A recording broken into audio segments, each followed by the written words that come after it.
Hello, അപ്പോൾ ഇന്ന് നമ്മൾ പഠിക്കാൻ പോകുന്നത് ഫോസ്ഫോലിപ്പിഡ്സ് ആണ്. ഫോസ്ഫോലിപ്പിഡ്സ് എന്ന് പറയുമ്പോൾ ഇത് പ്രീവിയസ് ആയിട്ട് കുറേ തവണ ഷോർട്ട് എസ്സേ ആയിട്ടും ഷോർട്ട് നോട്ടൊക്കെ ആയിട്ട് ചോദിച്ച ക്വസ്റ്റ്യനാണ്. അപ്പോൾ നമുക്ക് നോക്കാം. ഫോസ്ഫോലിപ്പിഡ്സ് എന്ന് പറയുമ്പോൾ coming to the definition, it's is coming under the compound lipids. നമുക്കറിയാലോ, ലിപ്പിഡ്സിന് നമ്മൾ മൂന്നായിട്ട് തിരിച്ചിട്ടുണ്ട്: simple lipids, compound lipids and derived lipids. അപ്പോൾ കോമ്പൗണ്ട് ലിപ്പിഡ്സിൻ്റെ അണ്ടറിൽ വരുന്നതാണ് phospholipids. We know compound lipids എന്ന് പറഞ്ഞാൽ എന്താ? Alcohol plus fatty acid plus other substance. ഈ ഫോസ്ഫോലിപ്പിഡിൽ അതർ സബ്സ്റ്റൻസ് ആയിട്ട് വരുന്നത് ഫോസ്ഫോറിക് ആസിഡാണ്. ഫോസ്ഫോലിപ്പിഡ് എന്ന് പറയുമ്പോൾ alcohol plus fatty acid plus phosphoric acid. And phospholipid also contain A nitrogenase base. Okay, അപ്പോൾ ഡെഫിനിഷൻ ക്ലിയർ ആയല്ലോ. Next, classification. ഫോസ്ഫോലിപ്പിഡ് ഉണ്ടല്ലോ, നമ്മൾ രണ്ടായിട്ട് ക്ലാസിഫൈ ചെയ്തിട്ടുണ്ട്: ഗ്ലിസറോ ഫോസ്ഫോലിപ്പിഡ് ആൻഡ് സ്ഫിങ്കോ ഫോസ്ഫോലിപ്പിഡ്. ഈ ക്ലാസിഫിക്കേഷൻ എന്തിൻ്റെ ബേസിലാണെന്ന് ചോദിച്ചാൽ, ഫോസ്ഫോലിപ്പിഡിൽ പ്രസൻ്റ് ആയിട്ടുള്ള ആൽക്കഹോളിൻ്റെ ബേസിലാണ് നമ്മളതിനെ ക്ലാസിഫൈ ചെയ്തിരിക്കുന്നത്. പറഞ്ഞുതരാം.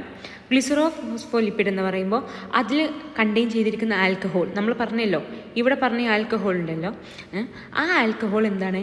ഇവിടെ ഗ്ലിസറോളാണ്. ഗ്ലിസറോ ഫോസ്ഫോലിപ്പിഡ് നമുക്കറിയാമല്ലേ, ഒരു ഗ്ലിസറോളിൻ്റെ ബേസിക് സ്ട്രക്ചർ ഇതാ ഞാൻ കാണിച്ചിരിക്കുന്നതാ. അപ്പോൾ ഇവിടെ നമുക്ക് ഇതിനൊരു ഫോസ്ഫോലിപ്പിഡാക്കി മാറ്റണമെങ്കിൽ നമുക്ക് എന്താവും? ബേസിക് ആൽക്കഹോൾ ഇതാ ഗ്ലിസറോളാണ് സംഭവം. ഈ ഗ്ലിസറോളാണ് ബേസിക് ആൽക്കഹോൾ. അതിനെ നമ്മൾ ഫോസ്ഫോലിപ്പിഡാക്കി മാറ്റാൻ നോക്കണേ. ഇവിടെ എന്താക്കും? നമ്മൾ ഫാറ്റി ആസിഡ് വെച്ച് റീപ്ലേസ് ചെയ്യും. ഇവിടെ ഒരു ഫാറ്റി ആസിഡ് കൊടുത്തു, ഇവിടെ ഒരു ഫാറ്റി ആസിഡ് കൊടുത്തു. നമുക്ക് എന്ത് വേണം? ഒരു ഫോസ്ഫോറിക് ആസിഡ് വേണം, ഒരു നൈട്രോജനസ് ബേസ് വേണം. അതാണല്ലോ ഫോസ്ഫോലിപ്പിഡ് ഡെഫിനിഷൻ, അതാണല്ലോ. സോ എന്താക്കുന്നത്? നമ്മളിവിടെ ഒരു ഫോസ്ഫോറിക് ആസിഡ് ആഡ് ചെയ്യുന്നു, പ്ലസ് ഇവിടെ എന്ത് വേണം? ഒരു നൈട്രോജനസ് ബേസും. ഓക്കെ, ഒരു നൈട്രോജനസ് ബേസും ആഡ് ചെയ്തു. ഇതാണ് എന്ത്? ഗ്ലിസറോ ഫോസ്ഫോലിപ്പിഡിൻ്റെ ഒരു സ്ട്രക്ചർ. ഇനി അതിന് എക്സാമ്പിൾ പഠിക്കാം. എക്സാമ്പിളാണ് ഗ്ലിസറോ ഫോസ്ഫോലിപ്പിഡിൻ്റെ എക്സാമ്പിൾ എന്ന് പറയുന്നത് ലെസിത്തിൻ. അതിന് കെമിക്കൽ നെയിം ഫോസ്ഫറ്റിഡൈ കോളിൻ. അതായത് ഇപ്പോൾ ഈ നൈട്രോജനസ് ബേസ് ഉണ്ടല്ലോ, ഇവിടെയുള്ള ഈ നൈട്രോജനസ് ബേസ് എന്താവും? കോളിനാവും. ലെസിത്തിനിൽ വരാകുമ്പോൾ കാണിച്ചു തരാം. ഇത് Colin.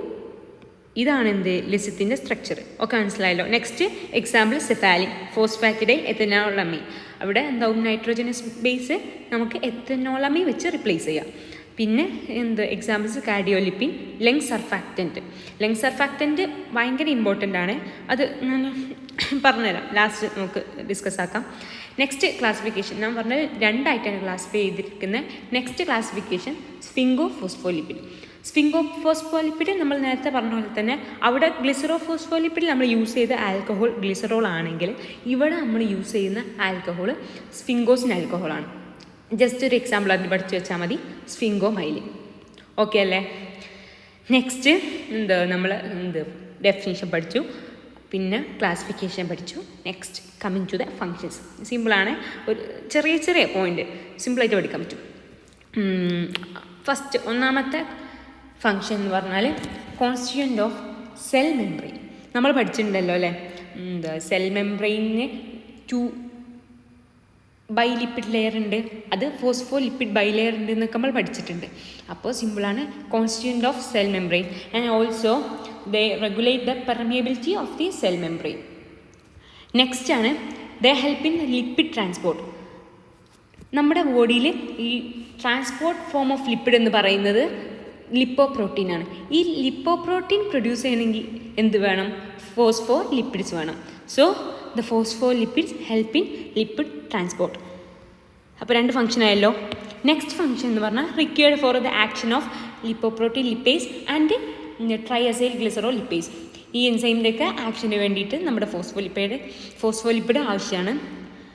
And next fourth function is participate in the eicosanoid synthesis. ഈ എയ്ക്കോസനോയിഡ്സ് എന്ന് പറഞ്ഞാൽ ഒരു compounds with hormone like actions. Examples ആണ് എന്താ പ്രോസ്റ്റാഗ്ലാൻഡിൻസ്, ല്യൂക്കോട്രിൻസ് അതുപോലെയുള്ള കോമ്പൗണ്ട്സൊക്കെ. അതിൻ്റെ സിന്തസിസിന് വേണ്ടിയിട്ട് മെയിനായിട്ട് ആവശ്യമാണ് അരാക്കിഡോണിക് ആസിഡ്. ഈ അരാക്കിഡോണിക് ആസിഡിൻ്റെ മെയിൻ സോഴ്സ് എന്ന് പറയുന്നത് നമ്മുടെ ഫോസ്ഫോലിപ്പിഡ്സ് ആണ്. Hence they participate in the eicosanoid synthesis. And next വരുന്നത് ഫംഗ്ഷൻ എന്ന് പറഞ്ഞാൽ ഇമ്പോർട്ടൻറ്റ്, ഞാൻ പറഞ്ഞല്ലോ ലങ് സർഫാക്റ്റൻറ്റ്. ഞാൻ ജസ്റ്റ് ഒന്ന് ഷോർട്ടാക്കിയിട്ട് അവസാനം പറയാം. അപ്പോൾ ലങ് സർഫാക്റ്റൻറ്റ് എന്ന് പറയുന്നത് നമുക്കറിയാലോ നമ്മുടെ ലങ്സിൽ ഈ നമ്മുടെ ലങ്സിനെ കൊളാപ്സ് ചെയ്യാണ്ട് പിടിച്ചിരുത്തുന്ന സംഭവം നമ്മൾ ഫിസിയോളജി പഠിച്ചിട്ടുണ്ടാവുമല്ലേ, ലങ് സർഫാക്റ്റൻറ്റ്. ആ ലങ് സർഫാക്റ്റൻറ്റ് എന്താണ്? ഒരു ഫോസ്ഫോ ലിപ്പിഡാണ്. ലങ് സർഫാക്റ്റൻറ്റ് ഏതാണെന്നൊക്കെ നമുക്ക് വേണമെങ്കിൽ വൺ വേർഡ് ആയിട്ടും ചോദിക്കാറുണ്ട്. അതാണ് lung surfactant phospholipid is dipalmitoyl lecithin. Okay, മറക്കല്ലേ. And last function participate in blood clotting. Platelet activating factor which help in blood clotting is also a phospholipid. അപ്പോൾ സിമ്പിളാണല്ലോ, ഫങ്ഷൻസൊക്കെ സിമ്പിളാണ്. ആൻഡ് ലാസ്റ്റ് ഞാൻ പറഞ്ഞല്ലോ ലങ് സർഫാക്റ്റൻറ്റ്, അതിൽ important ആണ്. അതായത് ഡൈപാൽമിറ്റോയിൽ ലെസിത്തിൻ. ഏതാണ് lung സർഫാക്റ്റൻറ്റ്? ഡൈപാൽമിറ്റോയിൽ lecithin. അതിനെക്കുറിച്ച് കുറച്ചൊന്ന് പറഞ്ഞു വെക്കാം. ജസ്റ്റ് നമുക്കറിയാം, നമ്മൾ പഠിച്ചു തന്നെയാണ്. അതെന്താണ്? ലങ് സർഫാക്റ്റൻ്റ് ഒരു ഗ്ലിസറോ ഫോസ്ഫോലിപ്പിഡാണ്. And where it present? It is present in lungs and it prevents the collapse of lungs. And lung surfactant deficiency വരുമ്പോണ്ടല്ലോ, ഡെഫിഷ്യൻസി വന്നാൽ ഈ ചെറിയ ഇൻഫൻസിലൊക്കെ എന്താകാം, നമുക്ക് റെസ്പിറേറ്ററി ഡിസ്ട്രസ് സിൻഡ്രം അതായിട്ട് പ്രസൻറ്റ് ചെയ്യാം. ഓക്കെ, ഇത്രയേ ഉള്ളൂ നമ്മുടെ ഫോസ്ഫോലിപ്പിഡ് എന്ന ഷോർട്ടസ്. സിമ്പിളാണ്. ഞാൻ ഇതിൻ്റെ നോട്ട്സ് നമ്മുടെ ഗ്രൂപ്പിൽ അപ്ലോഡ് ചെയ്യാം. അപ്പോൾ ഇപ്പോൾ തന്നെ പഠിക്കുക. ഇത് വീഡിയോ കണ്ടതിന് ശേഷം ആ നോട്ടൊന്ന് വായിക്കുക. അപ്പോൾ ഓക്കെ.